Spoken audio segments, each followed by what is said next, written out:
Hey everybody, hey Aaron again, and I want to cover the mission briefing area specifically in this video, and I didn't include it in the last scenario info overview because I thought it important enough to get its own video. So mission briefing important because this is the first thing that the player is going to see once they start interacting with your scenario that you've created here.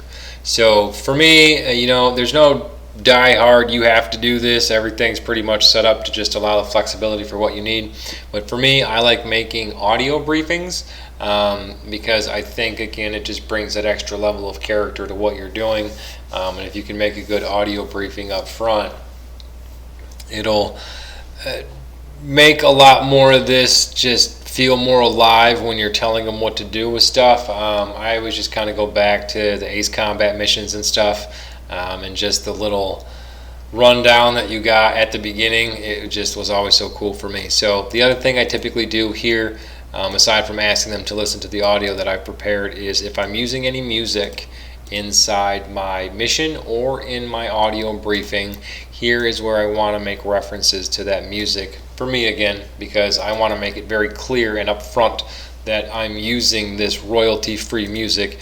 And if you guys go back and watch some of my earlier videos in either one of the series, kind of emphasize that it's a good idea, in my opinion, to use music for your stuff to add that extra oomph.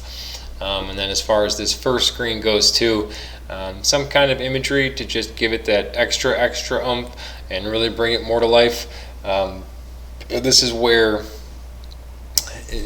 it's really your choice, but I think it, again, just is that thing that's going to make it stand out that much more over ones that don't have it. Everything's just plain text. There's no audio briefing.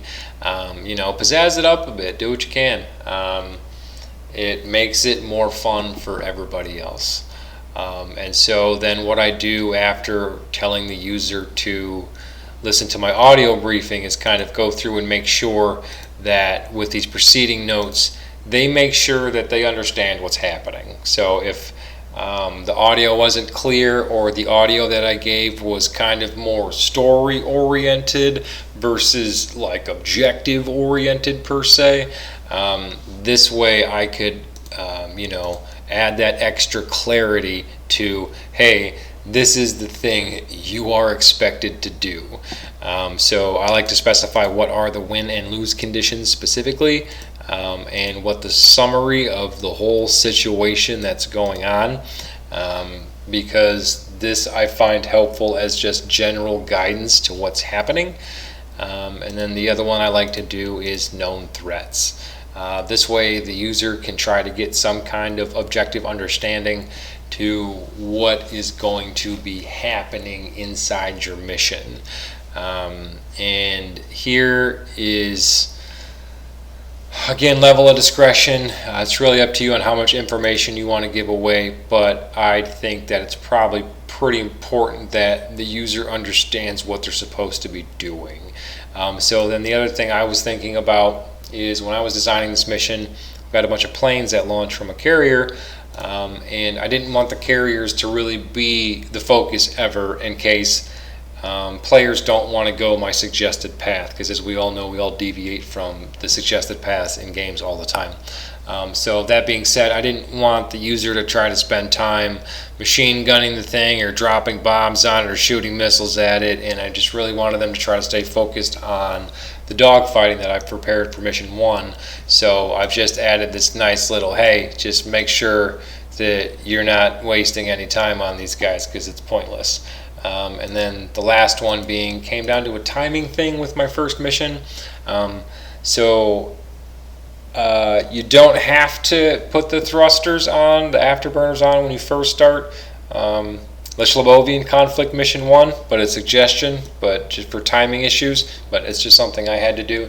So anyway, the briefing is nice because it allows you to give the user the story, if you have a story, as well as the important contextual information that's going to be occurring in the thing that they're about to start playing. And as you can see along the way, you can always add audio briefings and imagery to everything, and really up to you on how much audio you want to add. I just find it nice to have kind of one nice big audio chunk up front and then just a bunch of notes for some clarity, but that's really up to you guys. So I hope you guys found that kind of helpful, and some guidance and pointers for what to do with the briefing mechanism inside the scenario information. Until next time.